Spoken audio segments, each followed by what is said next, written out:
सैयद नईर अहमद साहब, ये ट्रंप और टोनी ब्लेयर जो है कब से मुसलमानों या फिर फ़लस्तीनियों के खैर खा हो गए, और उनकी क्या एक्सपर्टीज़ है ख़ास तौर पे इस हवाले से कि जी वहाँ पे ये रिहेबिलिटेशन करवाएंगे, क्योंकि वो जो कमेटी बनी है एक उसके सदर बन गए हैं, एक उनको जो है वो उनके नायब है उनको सपोर्ट करेंगे।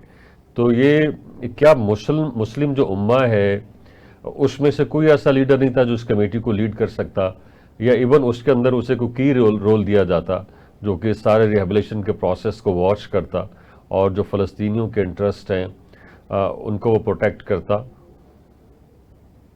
देखिए, आपने बहुत अच्छा पॉइंट उठाया है, लेकिन इनका कोई इरादा ये है ही नहीं कि फ़लस्तीनियों का कोई मफाद देखना है या फ़लस्तीनियों को कोई फ़ायदा पहुंचाना है। फ़लस्तीनियों को तो एड देने पे भी ये लोग राजी नहीं है। मैं डोनाल्ड ट्रंप की और इसकी बात कर रहा हूँ, अमेरिका और बरतानिया की। ये लोग तो उनको एड देने पे भी तैयार नहीं है। आप उनके हकूक देने की बात कर रहे हैं। इस सूरत हाल में अगर कोई एक मुल्क था जो उनके साथ खड़ा रहा, जिसने सजा भुगती उसकी, वो ईरान है। ईरान को तो किसी, मेरा मतलब है, जिसे कहते हैं ना कि वो नजदीक नहीं चाहते कि वो किसी तरह इस सारे काम में नजदीक आए, क्योंकि फिर कोई ना कोई बंदा एक ऐसा हो जाएगा जो हक बात करने की जुर्रत रखता होगा। तो उसको, ईरान को आउट कर देना, चाइना को आउट कर देना और रशिया को भी आउट कर देना, ये वो ममालिक हैं जो बैलेंस्ड बात करते हैं। मैं रशिया और चाइना की बात कर रहा हूँ। वो ये नहीं कहते कि जी इस तरह से आप जो है मतलब जेनोसाइड के ऊपर जेनोसाइड किए जाएं और उसका आपको कोई उसका जवाब देना हो।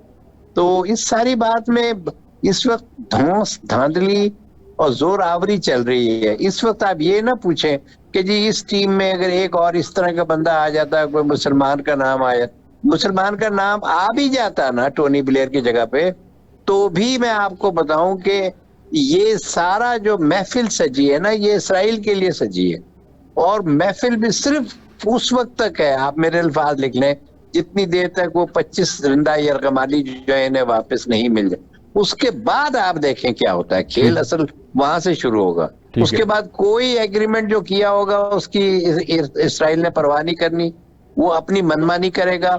और ये जो कहा जा रहा है कि जी ये भी एग्रीमेंट का हिस्सा है कि कोई भी हमास का लीडर जो है उसको इसराइल नहीं मारेगा, चुन चुन के मारेगा।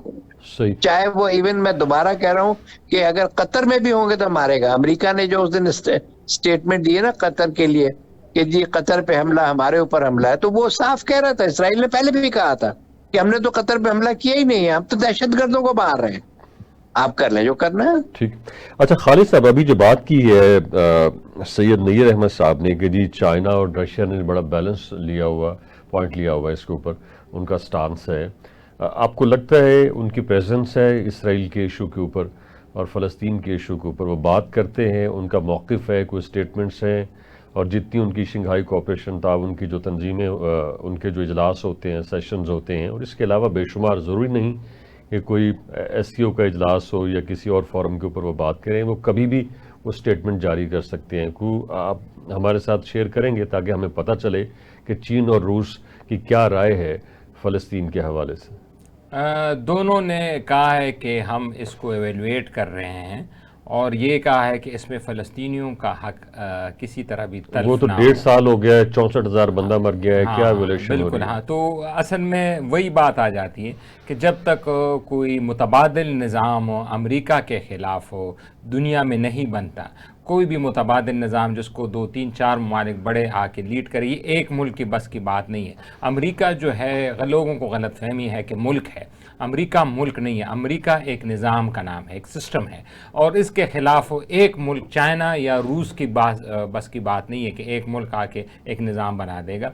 ये पूरी एक ब्लॉक बनेगा, एक पूरा सिस्टम बनेगा। लेकिन अमेरिका के पास जो गुर है वो बाकी ममालिकों के पास नहीं है, वो तकसीम कर देता है। आप देखें ना, जिस तरह नैयर साहब ने कहा, ईरान और अरब जो हैं आपस में तकसीम है। आप देखें नेतन्याहू की तकरीर जो यूनाइटेड नेशन में उसने 4 दिन पहले की है, एक मैप निकाल के वो तकरीर कर रहा है सबको, और वो एक एक नंबर करके हाईलाइट कर रहा है। वो कहता है हूतीज़ गॉन, मतलब हूतियों को हमने ख़त्म कर दिया। फिर कहता है बशारुल असद गॉन, बशारुल असद को हमने ख़त्म कर दिया। फिर कहता है हिजबुल्लाह गॉन, हिजबुल्लाह को हमने ख़त्म कर दिया।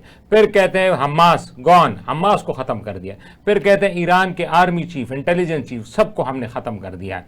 अब ये कौन ख़त्म हो रहे हैं? ये अरब मुल्क भी ख़त्म नहीं हो रहे, ये ईरान ख़त्म हो रहा है। हूतीज़ किसके प्रॉक्सिस थे? ईरान के। बशारुल असद किसका था? ईरान। हिजबुल्लाह किसका था? ईरान। हमास किसका था? ईरान। इराक में जो मलेशिया बैठे हैं वो किसके हैं? वो ईरान। तो वो ये बता रहा था कि जो ईरान का जो सिस्टम था मिडिल ईस्ट में, उसको हमने तहस नहस कर दिया।